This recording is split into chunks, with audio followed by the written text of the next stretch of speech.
Born in the mid-1980s, the Japanese role-playing game, or JRPG, originated as a rigid, numbers-driven genre derived from early computer simulations.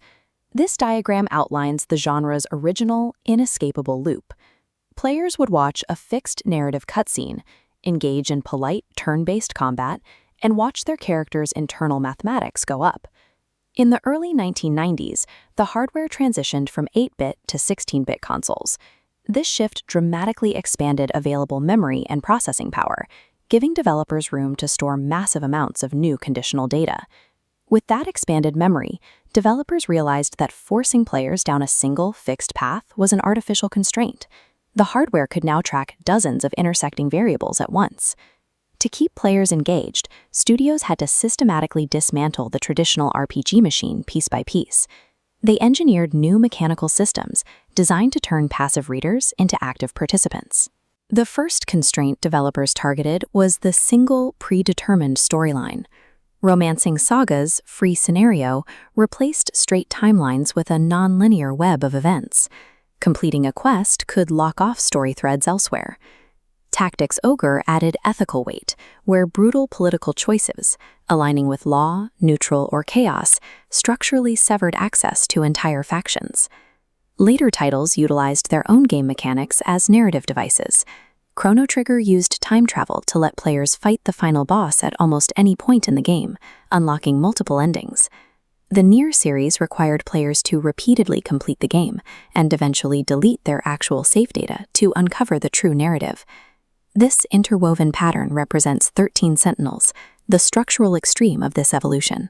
Players use Cloud Sync, collecting keywords from conversations and applying them like inventory to unlock thoughts, piecing together 13 intersecting character timelines in whatever order they choose. By turning story beats into interlocking systems with permanent consequences, the narrative was no longer a reward for finishing a level. The story itself became the puzzle the player was actively solving. Next, developers deconstructed the predictable wait-your-turn rhythm of combat. Final Fantasy IV's active time battle system tied character actions to a real-time speed gauge that filled continuously during combat. This injected immediate tension. Because the enemy's gauge kept filling while you browsed menus, time became a highly volatile resource. Shin Megami Tensei III pioneered turn economics. Hitting an enemy's weakness grants extra action turns. Missing violently subtracts them. Bravely Default refined this into a banking interface. Players default to stockpile turns, then Brave to withdraw multiple actions at once for massive assaults. Simple arithmetic had evolved into a high-stakes economic simulation, where time and turns acted as the primary currency. Character growth also required a structural overhaul, migrating from hidden background mathematics to physical spatial interfaces. This geometric map is the sphere grid from Final Fantasy X. It mapped character stats onto a massive explorable board, turning the act of leveling up into a visual journey of geographical expansion, where players physically chose their path through a web of skills. The Persona series took this spatialization a step further by integrating everyday social interactions. Attending a virtual school or hanging out with a friend directly increased the power of your combat summons. Persona 5 made the user interface an artistic extension of the narrative tone, ensuring that navigating a menu felt as kinetic and stylish as attacking. By erasing the friction between menus and gameplay, developers ensured that every interaction, even checking a stat screen or talking to a classmate, was a mechanically vital decision.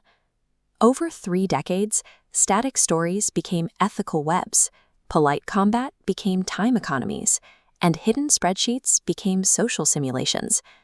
Titles like Dragon Quest IX even pushed these systems beyond the screen. By utilizing the handheld console's local wireless communication, the game turned physical, real-world spaces, like a crowded commuter train, into interactive social networks, where players passively traded treasure maps.